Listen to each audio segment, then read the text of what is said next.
How do you think Trump has handled all this? Terrible. He could have got reelected if he was really a player. So you don't think he's getting reelected? I pray to God he don't. I swear I don't think my Lord would do that to me. No, not my Jesus. Not my Jesus. I don't think my Lord would do that to me. No. Is he the only president that has built a barricade fence around the White House in the history of presidents? He finally got his wall. It just happened to be around his own house. Say, y'all better get off his porch. Trump let the white man come out. Get off my yard. He came in and got the army. Push them out there. Going over here and see the church they burnt. I want a photo op. I want to sit here. You got the Bible on wrong. This is how I hold my Bible. Oh, you gotta love that. He tear gassed everyone so he could get a photo. So he said, "Get the hell off my god porch." That's the white man I know. I ain't shocked. I don't know why everybody else shocked. That's the white man I know. He's get off your porch. And said, "I told you." Yeah. What did you think about Drew Brees' comments and Trump actually supporting him and then Drew Brees trying to back away from it afterwards? Because you're a military guy yourself. Yes, I am. And Drew really phrased his answer. He said, "I would never do anything to disrespect the flag." And you grew up in a system where that was very heavily enforced. Right. Right? I mean, aren't there rules that if you drop the flag on the ground, you got to burn it or something like that? Yeah. That's a real thing, right? Yeah. Well, I never dropped it, but that's what they say. Yeah. So as an ex-military, when you hear this type of thing, what do you think? No, I understand, Drew, because I lived with people with Drew's mentality. They love this country and the patriotic parts and the symbols of this country. Mm-hmm. They in it. I was in the military, wanted to go to war every day, woke up. Why we keep practicing with all these weapons? I want to kill somebody. When we gonna use these motherfuckers? And we was nuclear weapons. Looking at this motherfucker. You don't come back from that. I mean, man, gung-ho. That's what we used to say. This motherfucker is gung-ho. Gung-ho. You understand? So if your grandfather installed that into you, I could understand Drew Brees respond to that when he equates kneeling with that. Yeah. The ignorance, I take it for his word, he did not know that. He did not know what the kneeling really was about. Really? He did not know. That he plays in a league that's 70% black. I can imagine if he doesn't know any black people. I get it. I got it. You live in Idaho and you've never seen a black person for 100 miles in either direction. I get it. You play for a team where it's mostly black people. True. The main guy talking about this is someone you played against. True. And yet you don't know. Because you have no need to know, because it doesn't affect you. It doesn't fuck with your standard of living. You're not conditioned, you're free. You have to have really a want to know. Not blindfold. You actually want to see it, you concerned. I understand it. It's a lot of my Caucasian brothers and sisters have that comfortability of not needing to know because it doesn't affect them. That's why they get shocked. No! Oh, the police, the police? They're shocked. Because that cop is not their cop. Now they see that cop. That was their cop. And now they believe it. So I ask, what I love more about Drew Brees is once he was educated with it, his response was appropriate. He said, now that I know, because the president tried to get him, But he said, now that I know, the kneeling has nothing to do with the flag or the military. It has to do with police brutality, racism, prejudice. He's woke. He's good. Now put some action to it. And we don't care when you get woke. See, a lot of them, we've been woke because we have to deal with it. We lived in these conditions. A lot of my Caucasian brothers and sisters, they woke up and just hit the snooze button.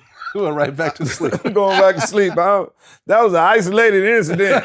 He was resisting arrest. Yeah. He broke his own himself. He was resisting arrest 2 times. You understand? Hit the snooze button. Me and Marcellus Wiley, we talked about this specific situation. It's interesting how it kind of played out because when we were talking about Kaepernick, the reason why the NFL was able to sort of push Kaepernick to the side was because at the time the Kaepernick protested, he wasn't really a factor in the NFL. He was a second or third string quarterback. He was on his way out. He already had his heyday. And I said, now what if someone like a Pat Mahomes, what if he started saying things? What if he started kneeling?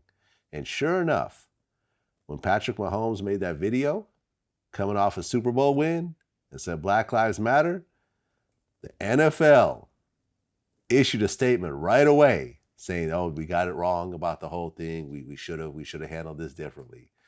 Because their star quarterback, the guy who had just won the Super Bowl, is saying it.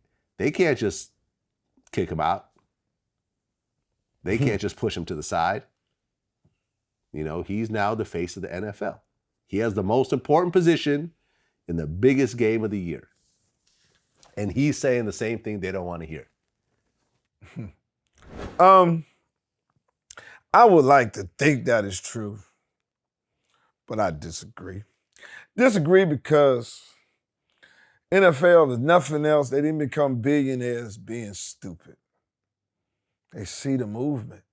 All you have to do is look out to see the crowd, the variation of races, the youth. They see.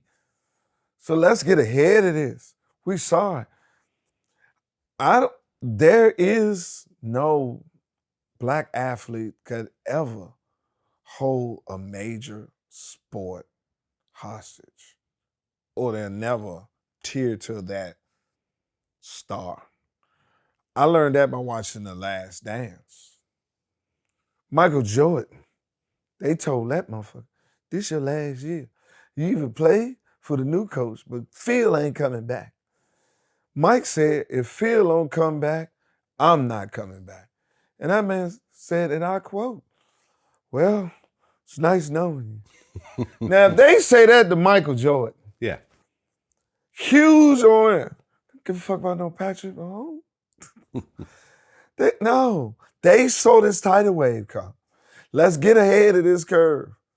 Because if you follow that idiot that's in the White House who still don't see it, our kids say it. And they say it so eloquently. This is the last generation you're going to fuck with.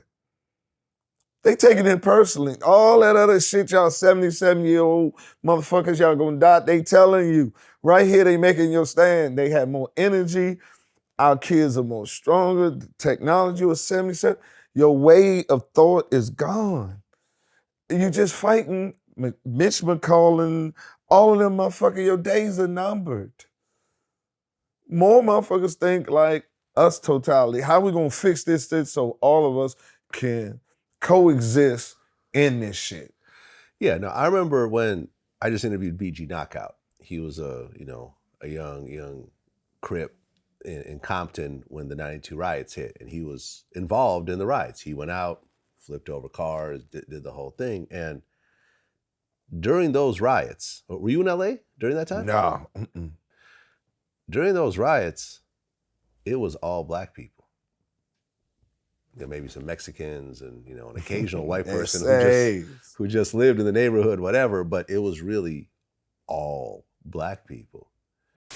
Well, the big difference, it seems to me, between the protests that are happening now and the riots and the looting compared to the LA riots in 92 is that what you see now is not all black people. Absolutely.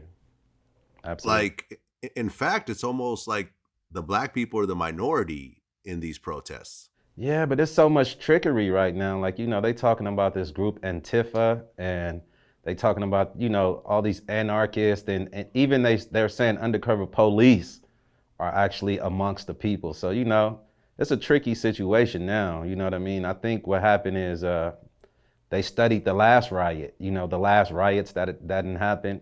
And now I think they're being infiltrated, you know what I'm saying, pretty much.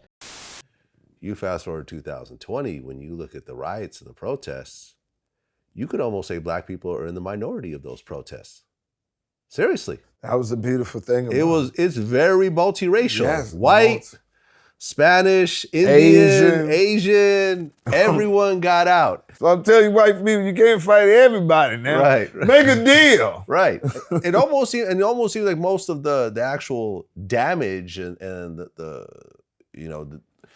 the actual rioting and the looting seemed like it was mostly white people. You know, when you look at the people getting arrested, there's these two white girls that threw a Molotov cocktail into a police van filled with 4 people. Like, goddamn Becky, too much. Too much, Becky. Yeah.